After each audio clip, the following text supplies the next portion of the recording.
ఆంధ్రాకు నీళ్లు రాకుండా ఎవరు అడ్డుకుంటున్నారు? ఆంధ్ర ప్రయోజనాలను ఎవరు కాలరాస్తున్నారు?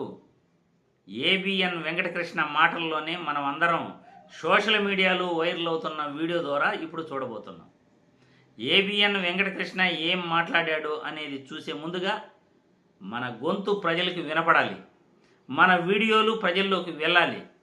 రాజకీయ నాయకులు ఎవరు రాష్ట్ర ప్రజలకు ద్రోహం చేస్తున్నారు, రాష్ట్ర ప్రజలకు ఎవరు తీరని అన్యాయం చేస్తున్నారు, ఎవరు రాష్ట్ర ప్రజలకు మంచి చేస్తున్నారు అనేది ఖచ్చితంగా తెలియాలంటే మన వీడియోల్ని మీరు లైక్ చేయాలి, 10 మందికి షేర్ చేయాలి. ప్రజలలోకి మన వీడియోలు మీరే పంపించగలగాలి ప్రేక్షకు దేవుళ్ళు. ఇప్పుడు ఏబిఎన్ వెంకటకృష్ణ ఆంధ్రప్రదేశ్కు నీళ్లు రాకుండా అడ్డుకున్నది ఎవరు అని ఆయన మాటల్లో సోషల్ మీడియాలో వైరల్ అవుతున్న వీడియోని ఒక్కసారి చూస్తాం. చూసిన తర్వాత మళ్ళీ క్లుప్తంగా 1-2 లైన్లో విశ్లేషించుకుందాం. ఇవాళ రేవంత్ రెడ్డి గారు అఫ్కోర్స్ చంద్రబాబు నాయుడు గారు అన్నారు, ఈయన అన్నారు. అలాగని చెప్పి ఇంత ముందు సుహృద్భావంగా చేసుకోలేదంటే చంద్రబాబు నాయుడు గారు కేసీఆర్ గారు చేసుకున్నారు. పట్టుసీమ అట్టొచ్చిందే, ఏ అబ్జెక్షన్ లేదు అన్నారు. టీఆర్ఎస్ నుంచి తెలంగాణ నుంచి ఏ అబ్జెక్షన్ చేయాలి. ఎందుకంటే పాలమూరు రంగారెడ్డికి వాళ్ళు సహకరించారు కాబట్టి వీళ్ళు సహకరించారు. ఎందుకంటే పాలమూరు రంగారెడ్డికి వాళ్ళు సహకరించారు కాబట్టి వీళ్ళు సహకరించారు. ఎందుకంటే పాలమూరు రంగారెడ్డికి వాళ్ళు సహకరించారు కాబట్టి వీళ్ళు సహకరించారు. మంచిదే, చూసుకోబల్లా.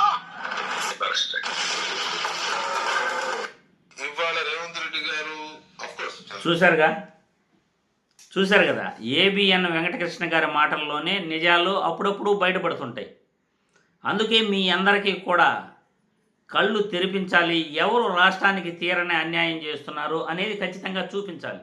గతంలో పట్టుసీమ ప్రాజెక్టు ఎలా వచ్చిందో ఏబిఎన్ వెంకటకృష్ణ క్లియర్గా తెలిపాడు.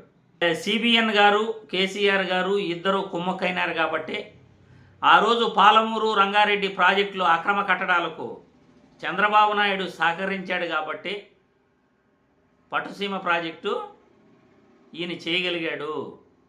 2 ప్రాజెక్టులకి ఈయన సహకరించాడు కాబట్టి ఆ రోజు పట్టుసీమ ఎత్తిపోతల పథకం అది. దానివల్ల అసలు ఉపయోగమే లేదు.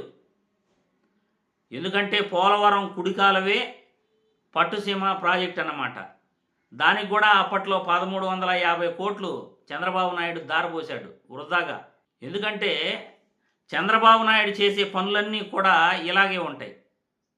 ఇప్పుడు రేవంత్ రెడ్డితో చీకటి ఒప్పందం చేసుకుని రాయలసీమ ఎత్తిపోతల ప్రాజెక్టుని ఈయన ఎలా నిలిపేశాడు అనే దానిపైన ఏబిఎన్ వెంకటకృష్ణ డిబేట్లో నిజాలను చెప్పాడు.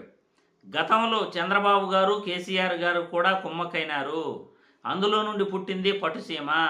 అప్పట్లో చంద్రబాబు గారు పాలమూరు రంగారెడ్డి ప్రాజెక్టులకు ఈయన సహకరించాడు కాబట్టి వాళ్ళు పట్టుసీమకు సహకరించారు. అంటే 2 ప్రాజెక్టులకి ఈయన సహకరిస్తే, చంద్రబాబు గారు సహకరిస్తే, ఒక ప్రాజెక్టుకు వాళ్ళు సహకరించారు. ఇది ఆంధ్రప్రదేశ్కు నీళ్లు రాకుండా చంద్రబాబు నాయుడు చేసే అతి తెలివి పనులు అంటారు ఇవి. ఎందుకంటే రాయలసీమ ఎత్తిపోతల పథకం ప్రాజెక్ట్ అనేది శ్రీశైలం డ్యాములో 771 అడుగుల నుండి 840 అడుగుల లోపల వాళ్ళు నీళ్లు తోడుకుని వెళ్ళిపోతున్నారు తెలంగాణ వాళ్ళు. యాక్చువల్గా 880 అడుగులు పైనుంటేనే పోతిరెడ్డిపాడు ఎత్తిపోతల ప్రాజెక్టు నుండి మనకు నీళ్లు 44 టీఎంసీలు రావటం జరుగుతుంది. కానీ 880 అడుగులు నీళ్లు వచ్చే లోపే 770 అడుగుల నుండి 840 అడుగుల లోపే వాళ్ళు రోజు 8 టీఎంసీలు శ్రీశైలం డ్యాము నుండి వాళ్ళు పోతిరెడ్డిపాడు ప్రాజెక్టు ద్వారా తీసుకెళ్ళిపోతుంటే చంద్రబాబు నాయుడు దాన్ని అడ్డుకునే ప్రయత్నం చేయకుండా, రాయలసీమ ప్రజల ప్రయోజనాలను కాపాడే ప్రయత్నం చేయకుండా రాయలసీమ ఎత్తిపోతల పథకాన్ని నిలిపేయడం జరిగింది. తద్వారా రాయలసీమకు నీళ్ళు ఆగిపోయినాయి. రాయలసీమ ఎడారిగా మారే అవకాశం ఉంది. చంద్రబాబు నాయుడు వస్తేనే ఇవన్నీ కష్టాలు, నీళ్ళ కష్టాలు ఉంటాయి, ఉంటే అతివృష్టి ఉంటుంది, లేకపోతే అనావృష్టి ఉంటుంది, కరెంటు కష్టాలు ఉంటాయి, ఆర్టీసీ ఛార్జీలు పెరుగుతాయి. ఇవన్నీ కూడా చంద్రబాబు నాయుడు వస్తేనే ఇవన్నీ జరుగుతాయి.